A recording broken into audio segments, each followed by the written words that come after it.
Nickel 9. C5 line J. Let's go. Put that old school. Yeah. Hey, yo, what's good with everybody, man? I hope everybody's having a productive day, feeling blessed. And like I always say, is one life, one chance. We only got one chance to do this right. Let's get it done. That being said, man, I know y'all seen the news.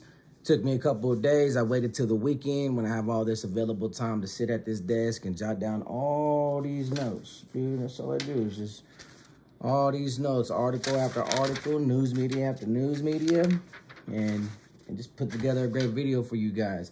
So, with that being said, we all heard about it. Let's get right into the video. Now, a long time ago, I read, well, no, I didn't even read. I watched the Spanish news station when they released publicly that El Mencho, a $10 million reward on his head, the cartel leader, the Cuatro Letras, CGNG, one of the most dangerous, cartel gangs that are taking place in Mexico right now, with the most powerful and the most violence, the most level of violence that's being conducted in Mexico, that he was dying of like liver disease, kidney disease, or something like that, and that he was going to leave his cartel in the hands of his sons, and that his death was coming.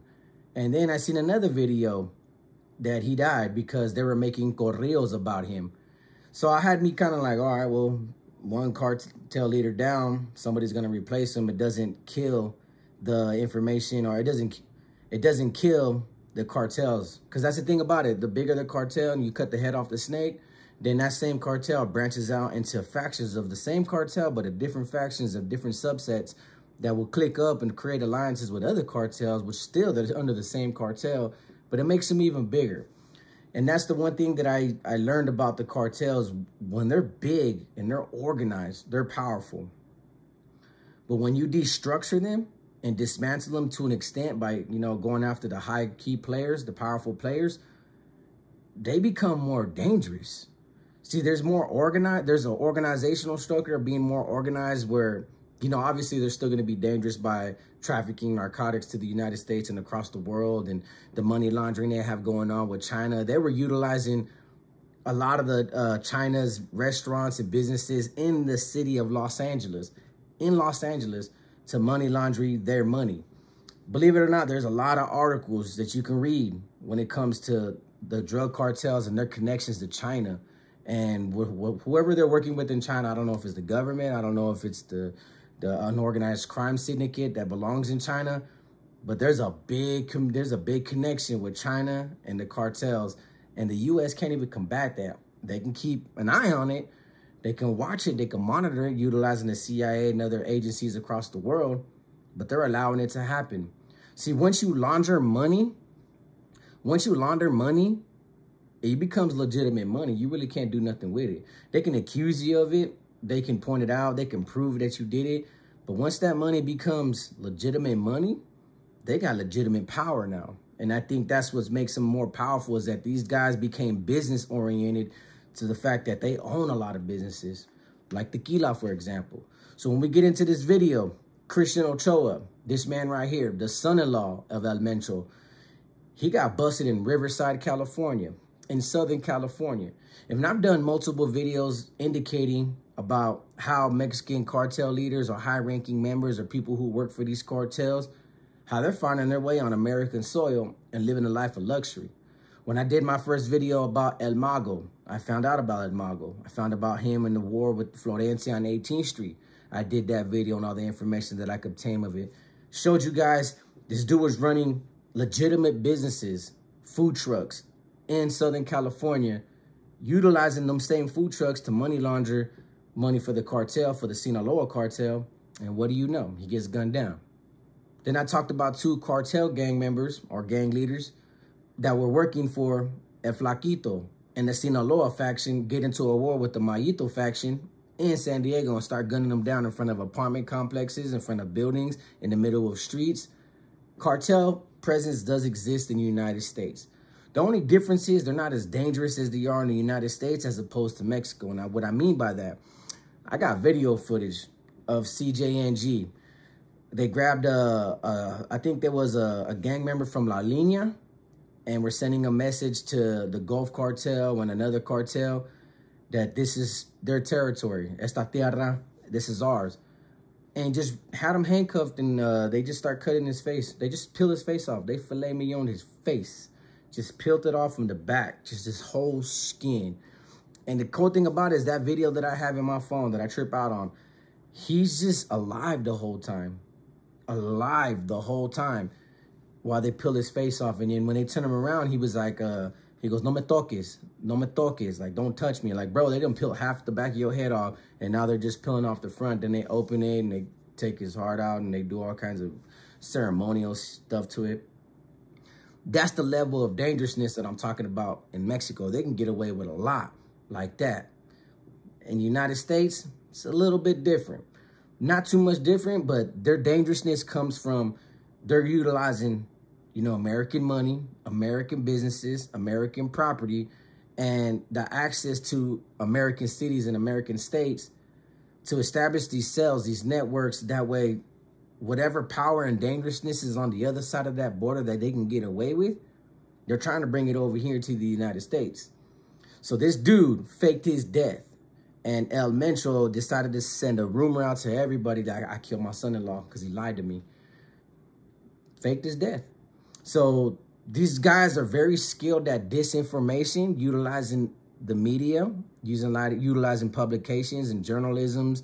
They have a way to manipulate the audience that's really paying attention, and the news coverages that's really want to get these stories down for, you know, the media senses, for their jobs, for their journalism. And they're throwing everybody out. But a confidential informant that was working for the DEA that works for CJNG was the one relinquishing information like, man, dude didn't fake his death. El Mencho's still alive. And the Mexican government, the Mexican president stated El Mencho's still alive and on the run. That $10 million reward still exists. We want this man captured.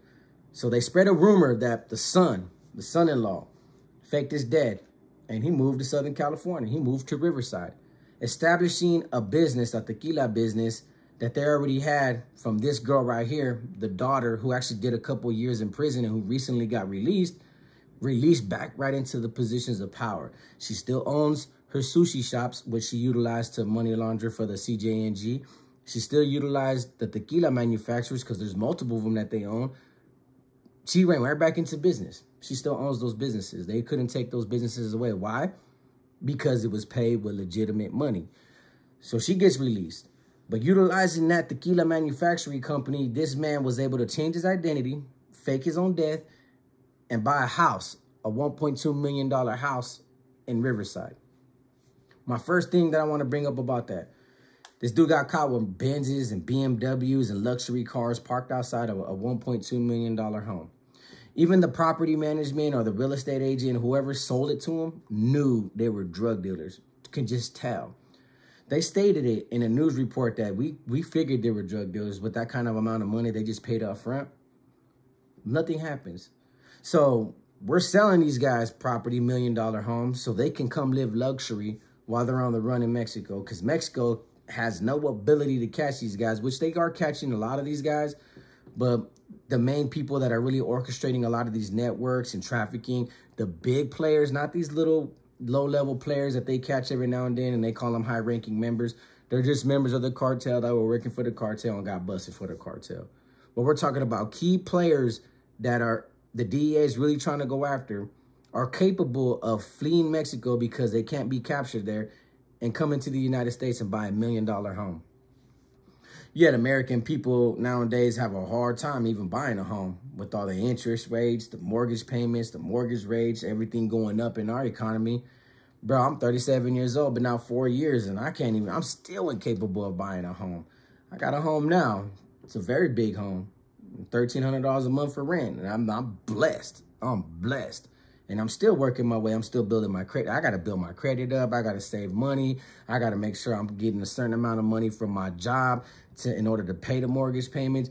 I hear this story from a lot of American people, even the ones that do own homes, how hard it is to pay, you know, all these bills, afford a home. And yet we can let a man use drug money, American money that he accumulated from drug funds and buy a $1.2 million home.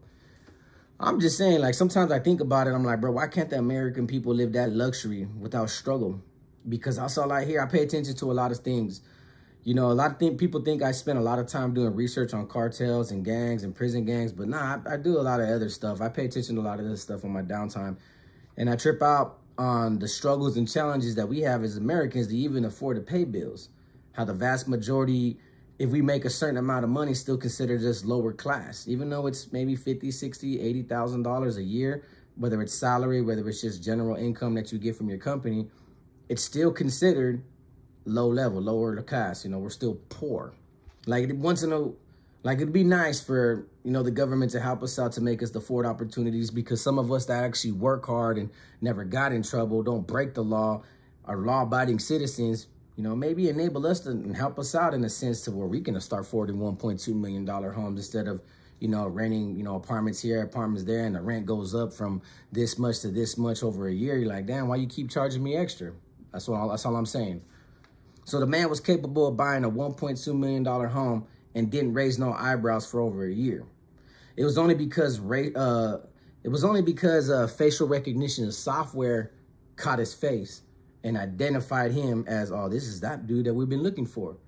Wow, his real name, he's under a fake name. They put him under investigation, while at the same time that dude was able to utilize cartel money and put the same agency that had him under investigation, put the agency under surveillance as well. So he was able to get away for a long, long time till they finally busted him. The crazy thing about it is that he's actually married to El Mencho's youngest daughter, this girl right here, who actually owns a coffee shop in Riverside now as we speak. The coffee shop wasn't raided. It hasn't been confiscated from her. It wasn't even placed under investigation. But yet DEA and the law enforcement agencies are aware that she owns a coffee shop. Haven't done any background checks to see, hey, how did you pay for it? How did you earn it? Did you rightfully own it? Where did you get it? What have you been doing with it? No. Now, that's a scary aspect, right? I'm just saying in general. I just want to talk in like hypothetical senses. If I was working for a cartel, the last thing I would do, since he started working for the cartel in 2014, is get at the boss's wife. I work in corporate America. Even if my boss's wife right now, my supervisor, my plant manager, my superintendent had a beautiful daughter who was banging with a banging body and she was trying to get at me and raise me up and wanted me to raise her up, nope. I'm not going to jeopardize my pay, my great pay right now, with all my benefits for her, just for the boss to be like, oh, you slept with my daughter, fired. You can go live poverty now. You can go live on welfare because you ain't sleeping with my daughter. That's just me. That's just me. When I was younger, yeah, I was overly ambitious and overzealous about getting at any woman that I thought I can get. And she didn't get busted under this ordeal. This daughter right here got busted for money laundering with a lot of the cartel money and trying to turn the cartel leader and the organization into a legitimate businessman. She finally got released though. But then you have the wife right here who's still in custody. And see, the thing about it is, this dude Christian right here, the one that got busted in Riverside, he actually was been accused, and it's under indictment. It's in the court documents that he kidnapped 2 Mexican Navy SEAL members in exchange to try to get El Mencho's wife released from custody. Obviously, that didn't work out, and obviously they put a bounty on his head, and Mexican authorities really went after him, which is why he faked his death, and which is why he came to America. And I said it time and time again, they're going to start utilizing American soil, our states, our cities, where we feel like we're protected by our own government, which we're really not. They're going to start utilizing the United States as a safe haven. Think about that for a little bit. All that level of violence, their mentality, their way of thinking, their brutality, their barbaric nature, what they do to each other, what they do to their own people, little by little, that's going to spill over here. And some of these guys are going to feel like I'm comfortably living and I could do it out here just a little at a time until it becomes excessive, because they're drug wars, they're gang wars, they're cartel wars. If it ends up over here, you got to remember, innocent people die over there at the hands of these cartel wars. Nobody pays for it and nobody really cares. It's just another dead body that they pick up. When you got a yearly rate of 15 to 32,000 homicides and half of them are innocent people caught up in the crossfire or being forced to work for them, that same rate can happen over here. And I honestly believe so. I know some people might combat me, you know, support the U.S. laws and our law enforcement agencies, and we'll put a crackdown on it. But think about it. This guy faked his death, was living a life of luxury for a year. But now that he's facing charges, He's being accused of moving 40 metric tons of meth to the United States. And then like 2,000 kilos of, the booger sugar in the United States. So they managed to monitor, document all that, but none of it was confiscated. They just know that's what he was able to bring to the United States. But it wasn't confiscated. They just accused him of it. So somebody in these law enforcement agencies are allowing it to happen just to build these cases. But in essence, 40 metric tons of meth was able to make it to the United States just on this dude and his organization alone. That's 40,000. Think about the money that we're able to accumulate and send back to Mexico off of that. Think about the people who are going to continuously be hooked on drugs, and especially what it's cut with, because they allowed it to cross that border just because they wanted to build a case on this man right here and CJNG's cartel leader, El Mencho. What trips me out about a lot of these law enforcement agencies and their investigations is that they always have these documentations of how much these guys move monthly. But when you look at the comparisons of what they display on public media as, oh, we busted them with 6,000 pounds, but we allowed them to move 100,000 pounds across the United States that we're aware of, but we busted them with 6. See the math, how it ain't mathing, how it ain't adding up like that? So I'm like, you guys always allow a lot of these things to take place and go down for the furtherance of what? For a bigger organization? You'll bust a couple of small-time players to get to the big players and let the small-time players get away with it. But it's a trip, right? Because the son, the actual son, the one that shot down a U.S. helicopter, one of the boldest moves I read about besides Casablanca shooting down a helicopter, and I'm still doing research on that. I can't find nothing. Everybody tells me about it, but I can't find nothing about it. If you can find something about it, shoot it to me. I want to read about it. Like, he went to war with the U.S. He went to war with a lot of people. He killed a lot of people, and now he's facing trial. See, the thing about it was he was going to plead guilty the other day, but a lawyer sent by the family told him to retract his guilty plea because from the looks of it, Los Chapitos, the sons, are taking deals to get each other out of jail, to try to get try to get El Chapo out of jail. El Chapo was aware that his sons were making deals, has no problem with that, even though he didn't take a deal. Obviously, if you get your sons involved in this crime life, they're going to start taking deals. So what it looked like was El Mencho's son was about to take a deal, and his family was like, nah, go talk to him. So whatever they have over the son, they're like, you ain't going to plead guilty and work no deal out at all whatsoever. You're going to go to trial and face life.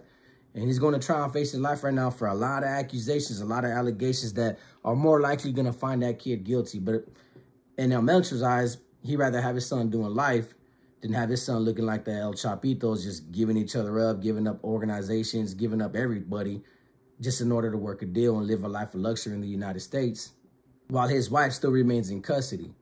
Now, the moral of this video is this, and I'm going to point this out. These guys are powerful men in their own country because they pay off a lot of people. Plain and simple. Corruption is at an all-time high in the country of Mexico.